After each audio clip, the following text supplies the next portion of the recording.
Hey everyone, it's Keith here. I love putting different themed EDC setups on my Instagram page, and in today's video, I've put together one of my favorite Greyscale setups. The watch I've chosen for this setup is the RZE Resolute 2022. This is a titanium field watch with an Explorer style dial. It has a 40mm case with a very compact lug-to-lug distance of 46mm. Inside the watch, it's running on a Miyota 90S5 automatic movement and has a 42-hour power reserve.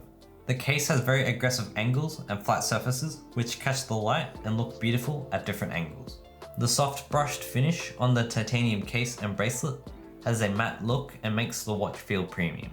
The Resolute has a matte grey Explorer style dial with Arabic numerals at 3, 6 and 9 and an inverted triangle at the 12. The typeface for the numerals look great and suits this field watch. All of the applied markers are raised and have a subtle matte grey border around them, which adds visual contrast. In different lighting conditions, the thickness of the markers creates a shadow that improves legibility.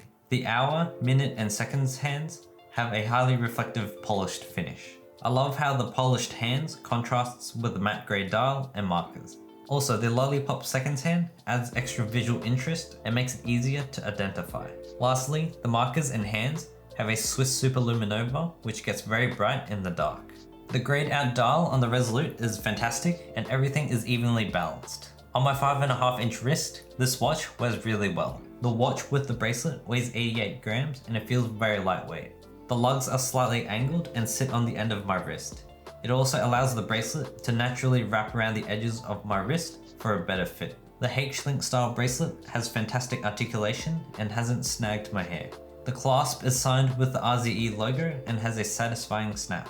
The Resolute is one of my favorite watches I've tested this year. I love the Explorer style dial, and the matte finish on the case makes it very sleek and understated. More importantly, the case is made from titanium and it's very lightweight, which is fantastic for everyday wear. Overall, the Resolute is a solid choice as an everyday watch, especially if you don't like using the date and date functions. Next up, the wallet for this Greyscale setup is the Dango A10 Adapt wallet. This wallet is one of the more minimalist wallets in Dango's lineup, and it has a unique feature that I'll talk about in a moment.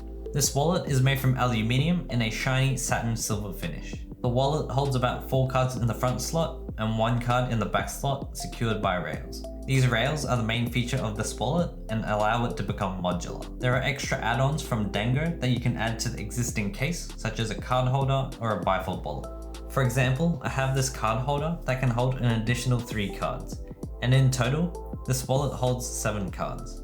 This card holder is made from Detex fabric, which is a textured fabric with water and scratch resistance.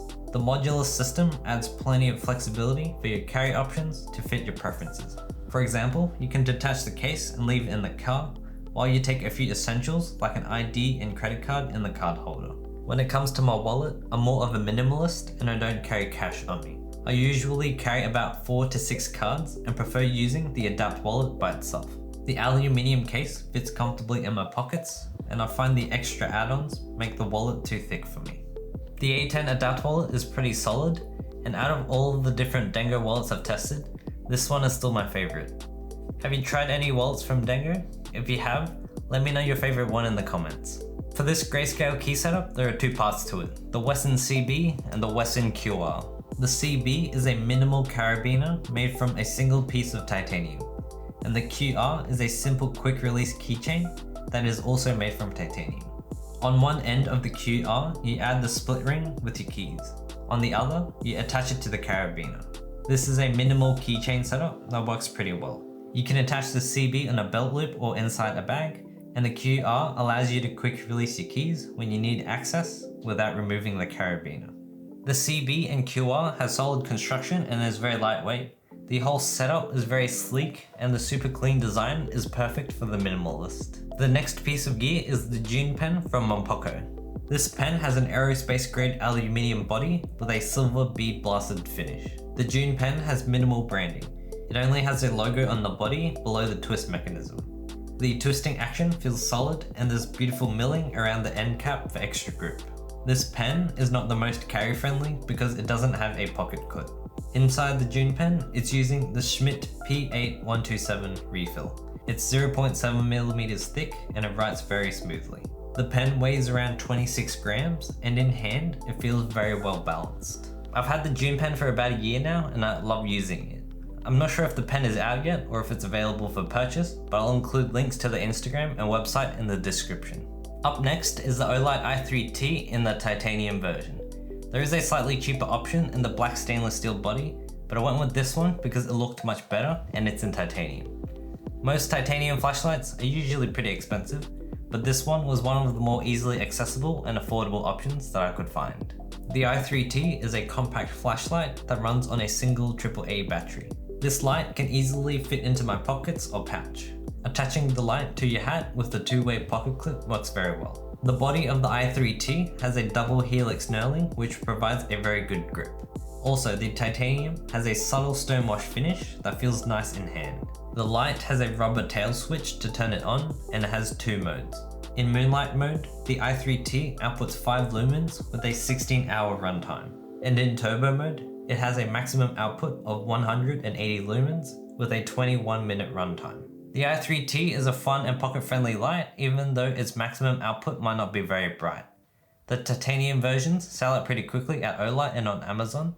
If you want to get one, I highly recommend checking out the stores every now and then to see if they're back in stock.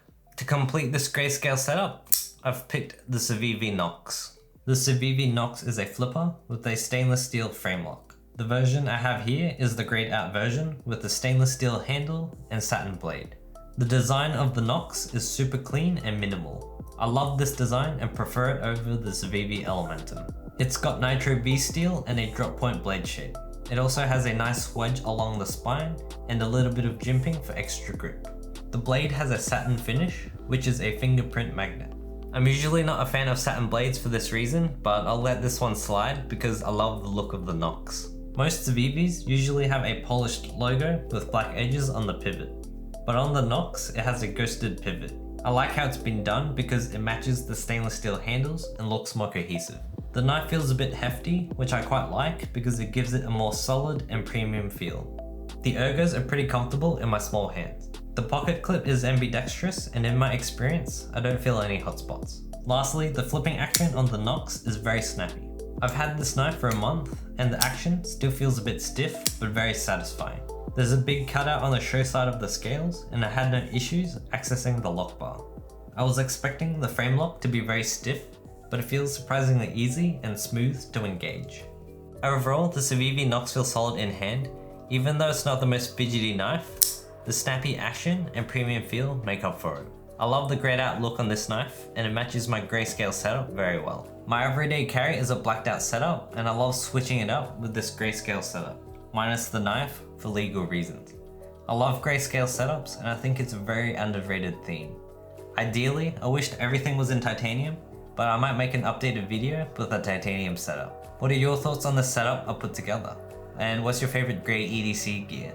Let me know in the comments. If you enjoyed this video, you'll probably enjoy the video on the screen where I talk about my sling setup.